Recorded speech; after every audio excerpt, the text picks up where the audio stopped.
मेरा इस प्रकार विसर्जन करके तुमने मेरा अपमान किया है। तुम दंड के भागीदार हो।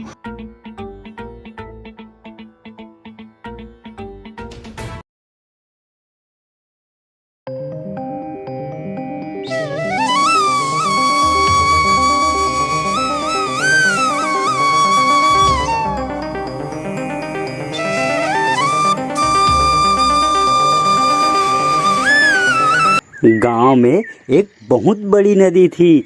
शहर से कुछ लोग गांव घूमने आए।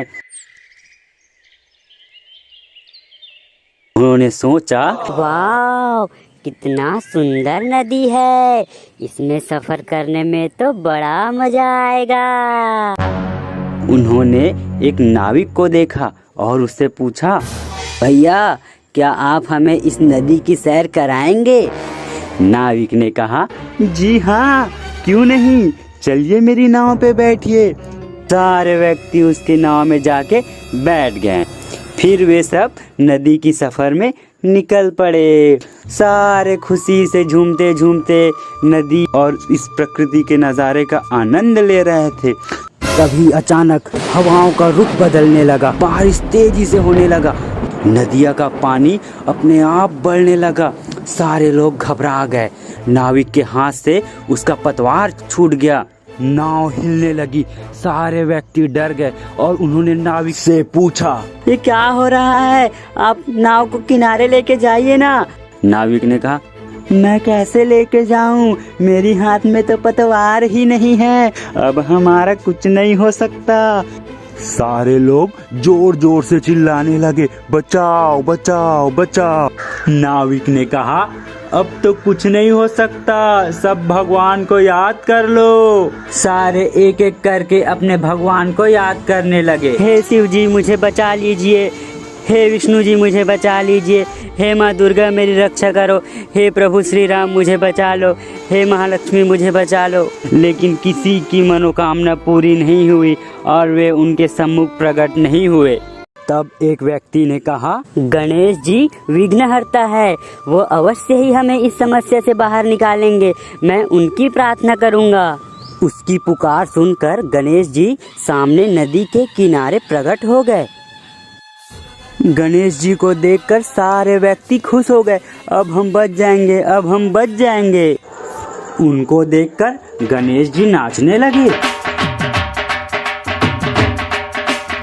उन्होंने गणेश जी से कहा, हे प्रभु हमारी नैया डूबने वाली है, प्रभु हमें बचा लो, प्रभु हम मरना नहीं चाहते प्रभु। गणेश जी फिर से नाचने लगे। अब तो वे और उछल कर नाचने लगे।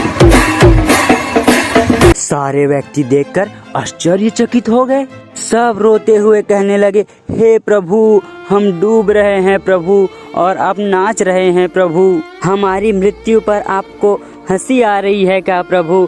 ऐसा मत करो प्रभु। गणेश जी ने नाचना बंद किया और कहा, क्यों बेटे, अब कैसा लग रहा है तुम्हें? अब पता चला कि तुम मेरे साथ क्या करते हो। अपमानजनक तरीके से तुम सब मेरा विसर्जन करते हो। कोई मुझे गंदी नाली में विसर्जित कर देता है तो कोई मुझे ऐसे ही फेंक देता है, कोई दलदल में मेरा विसर्जन कर देगा। कभी सोचा है कि मुझे कैसा लगता होगा? तुम सब मेरी स्थापना मेरी भक्ति के लिए करते हो या अपने मनोरंजन मात्र के लिए करते हो? हम तो आपकी भक्ति करते हैं प्रभु। मेरा इस प्रकार विसर्जन करके तुमने मेरा अपमान किया है। तुम दंड के भागीदार हो। आज विसर्जन तुम्हारा होगा और नृत्य मैं करूंगा।